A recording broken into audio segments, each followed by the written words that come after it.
Imagine waking up to the sound of screams in your own home, only to discover your parents hacked to death with a hatchet, their blood soaking the floors of your quiet Victorian house. The air thick with the metallic tang of violence, the summer heat making everything feel even more suffocating. This wasn't a nightmare. It was the real-life horror that unfolded on August 4th, 1892, in Fall River, Massachusetts. Welcome to Trending Docket, where we dive deep into the cases that grip the nation's heart and refuse to let go. I'm your host, Michelle, and today we're unraveling one of America's most infamous unsolved mysteries, the hatchet murders of Andrew and Abby Borden. Did Lizzie Borden swing the hatchet? Or was she the wronged spinster caught in a web of suspicion? Join me as we step back into that blood-soaked morning, piecing together the clues, the motives, and the trial that divided a nation. This story isn't just about crime.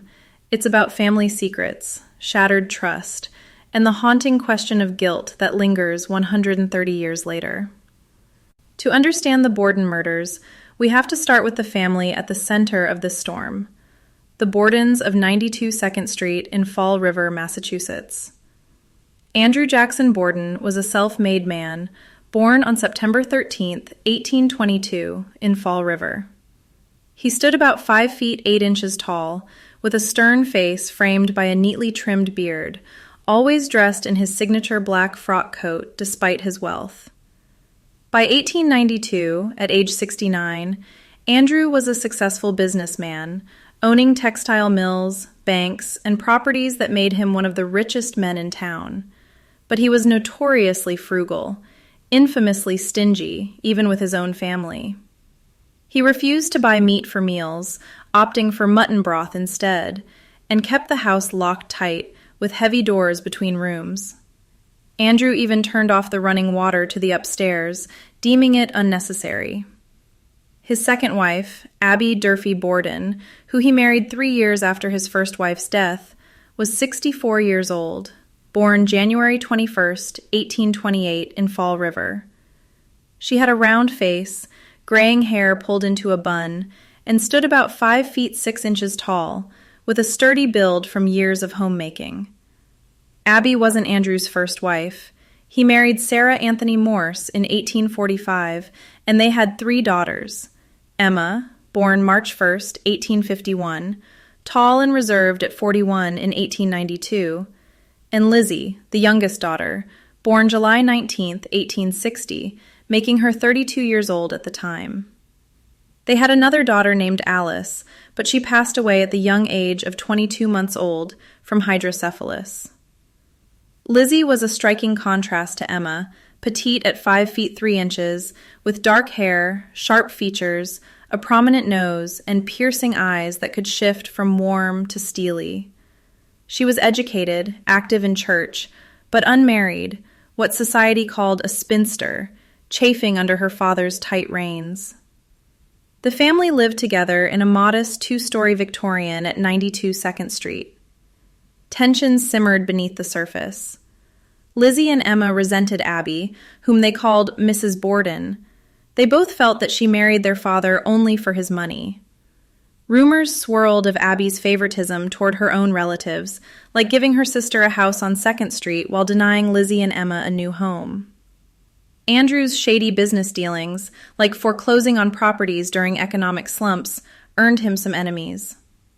And then there was Lizzie herself, a Sunday school teacher, involved in charity, but prone to hysteria, as doctors noted.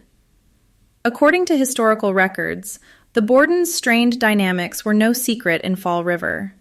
Andrew's wealth was eyed greedily, Abby's position precarious. This wasn't a happy home. It was a powder keg waiting for a spark.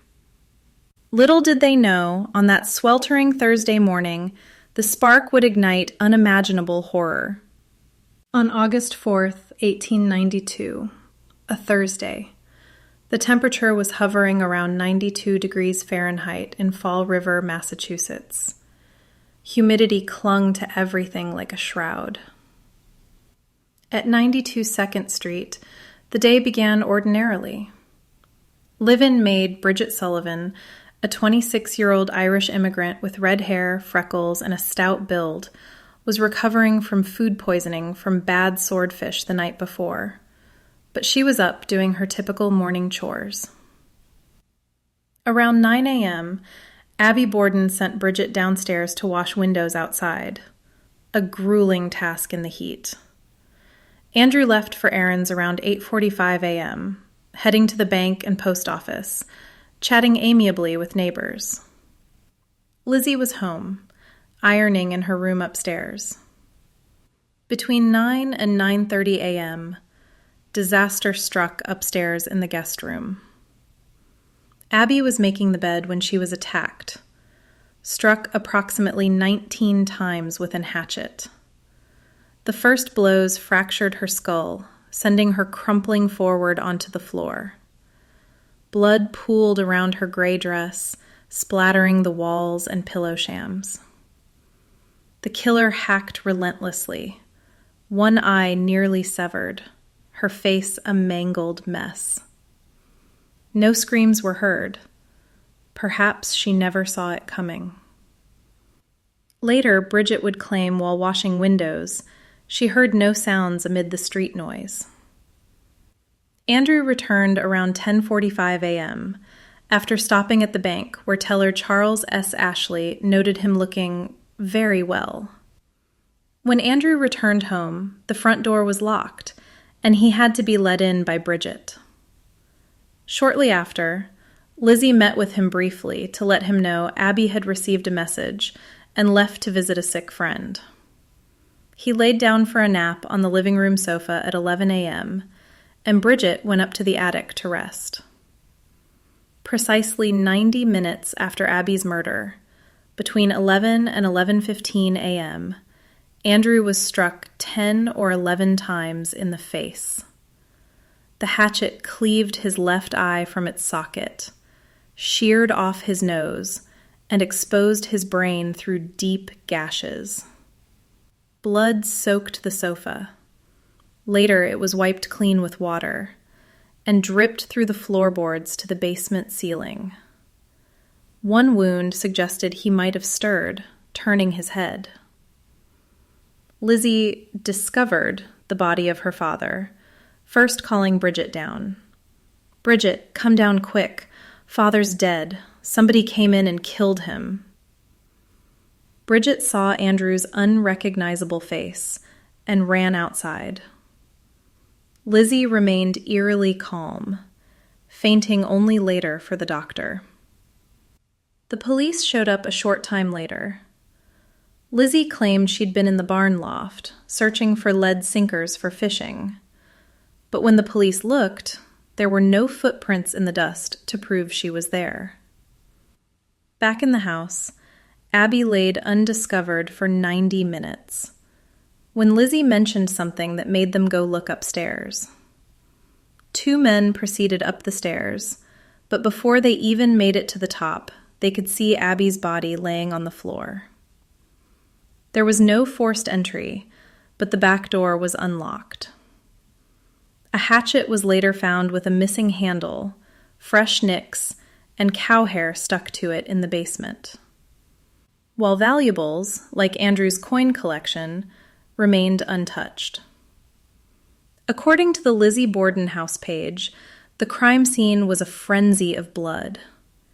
Abby's body dragged feet from the door, Andrew's left shoe oddly off. This wasn't random. It was intimate, rage-fueled.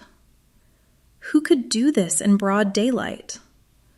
Suspicion quickly fell onto Lizzie.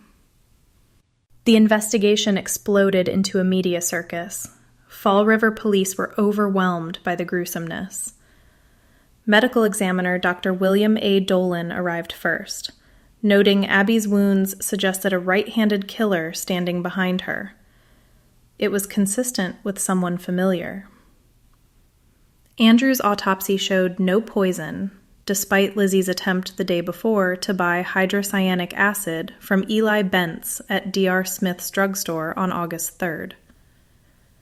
"I want 10 cents worth of hydrocyanic acid to kill flies," she said, but was denied. Lizzie's inquest statements were unraveling.